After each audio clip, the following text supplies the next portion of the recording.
Everyone's offended by everything.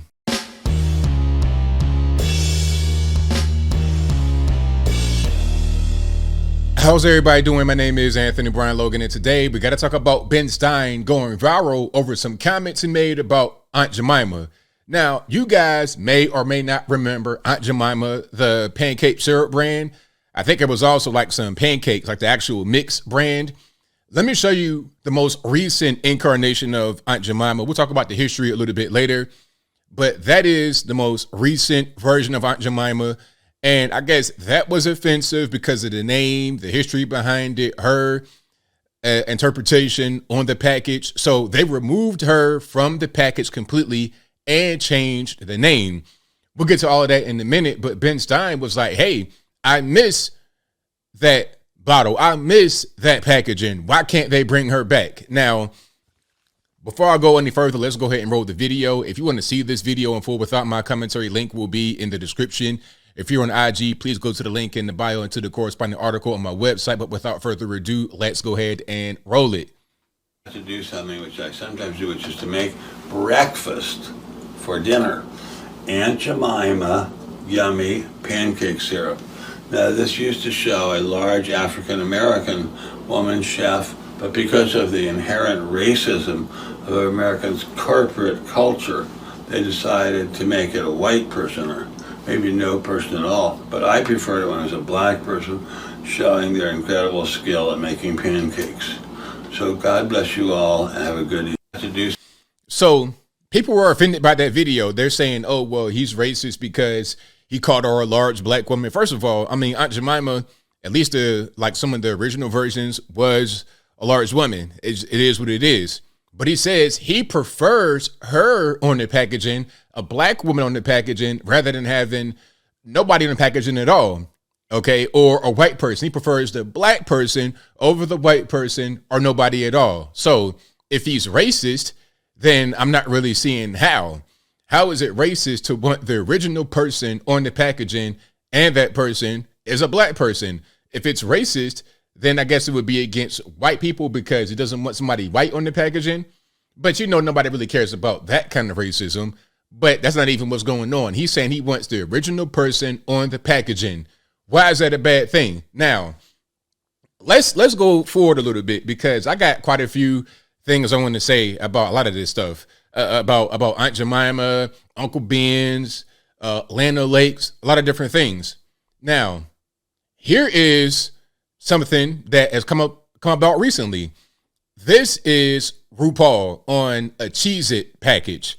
Now, you guys may or may not know who RuPaul is. RuPaul is a man and is a drag queen, a very famous drag queen. I think RuPaul had a show on one of these Bravo, VH1, one of those shows, RuPaul's Drag Race, if I'm not mistaken, where there would be drag queens competing on the show. This is a drag queen, not a trans, but a man dressed as a woman. So I guess it's okay in the corporate culture to have men dressed as women on the packaging. But a woman who's been on the package historically, that's somehow offensive. That's somehow racist. I mean, make that make sense. And yes, this is a real picture. This is a real box. This is a real package. And you can look it up.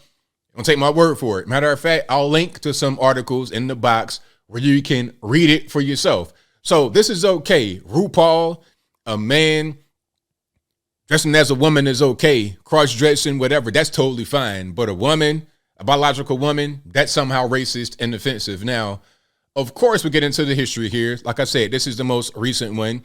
The brand started over 130 years ago. So obviously, representation of black people back then was a little bit different than it is right now.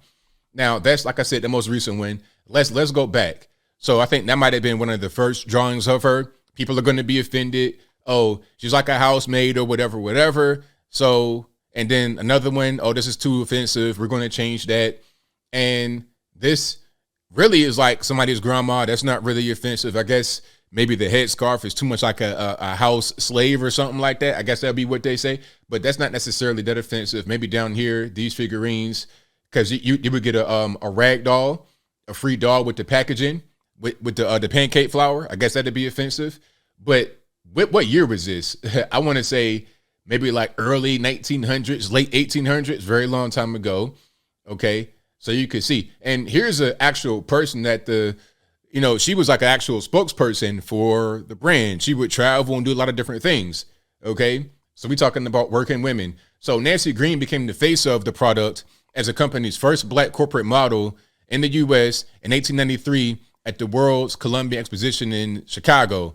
Green was born and enslaved in Kentucky, according to the African American Registry. She was a storyteller, cook, and a missionary. So this right here should be a success story. You go from being literally, people talking about racism right now, but imagine being born as a slave in slavery, and then you break out of slavery and become a corporate model. The very first black corporate model of, what's this? I forget the name of the actual company. Doesn't really matter. You were the very first black corporate model. You go from being a slave to that. So that's a pretty big upgrade, don't you think? Again, she's traveling, got the white man opening the door for her. Oh, but this is a racist history, right? Let's remove her and remove the whole history and then just replace it with some kind of brand generic name. Now, I think this is the name of the company now. They may have changed it back to Aunt Jemima and taken her off the packaging.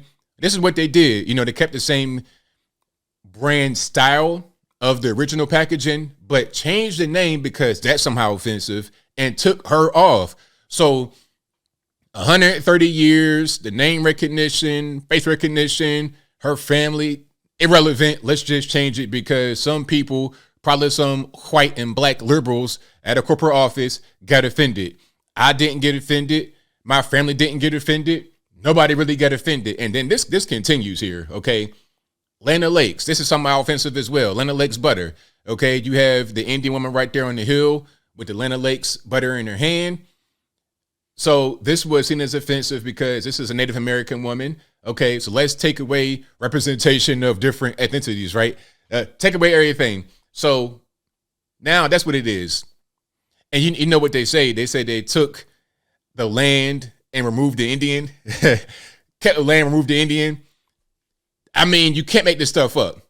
And then there's another one, Uncle Ben's. Now, I was really offended by this one. I was offended by them removing Aunt Jemima as well, but Uncle Ben's. So I guess Uncle Ben was seen as like a house butler back to slavery time. But what's wrong with this picture? I mean, I'll look like that when I'm 70, 80 years old. If I got a clean shave, that's how I'm going to look. Okay.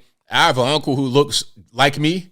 Okay. Family genetics are very strong on my mom's side of the family. That's how he looks right now. Today, right now. Okay. So I know I'll look like that at that age, but that's offensive. So my face in 50 years is somehow racist. I don't really get it. So Uncle Ben's, that's offensive. That's racist. And now it's Ben's original. Okay. No uncle, no black male in the packaging. So let's get this straight. In the name of inclusion, diversity, anti-racism, we're going to take off black men, women, Native Americans from product packaging, from food packaging, and have no person there. Oh, but the only thing that still remains is, I think, what's that? The Quaker Oats. So the Quaker Oats guy, let me see if I can find that right quick. The Quaker Oats guy, he's still there, right? And we know Quaker Oats, this is the white man, all right? The original white man from 1776, from 1618, whenever it was, okay? He's still there. He's still on the packaging. He ain't going nowhere. So this isn't offensive at all, okay? 1877, so you're talking about over 150 years, right around that time.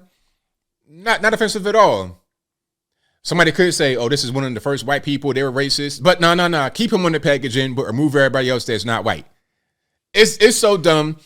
But as I close, I want to say this. Ben Stein said nothing wrong. What's wrong with him wanting a black woman on the packaging of food rather than taking her off the packaging? It's so confusing. I don't understand, because I was led to believe that the left believed in inclusion, representation, all that good stuff. It matters. We got to have black folks on things, all this and that and the third. That's what I'm being told. but then their actions say something totally different. Very confusing, but I think I'll leave that right there for now. And what say you? How do you feel about what Ben Stein said? Was he right? Was he wrong? Whatever your thoughts are, y'all let me know in the comments below. You guys know where I'm at. I support what Ben Stein said 100%. It's not racist to want representation. Like, it's just so confusing to me. I think these people on that side, the left, whatever you want to call them, the extremists, they change what they think and believe as it relates to the particular agenda. Okay, if a certain agenda does not match what they see right in front of them, they'll switch. Whatever it is. That's why it's so confusing, because they're not consistent. They're hypocritical. They keep flip-flopping their stance depending upon how politically expedient it is or isn't. Very simple. But whatever your thoughts are, please let me know in the comments below. And that's all I got to say for this video. If you like what you heard, please comment, rate, share, and subscribe. Peace.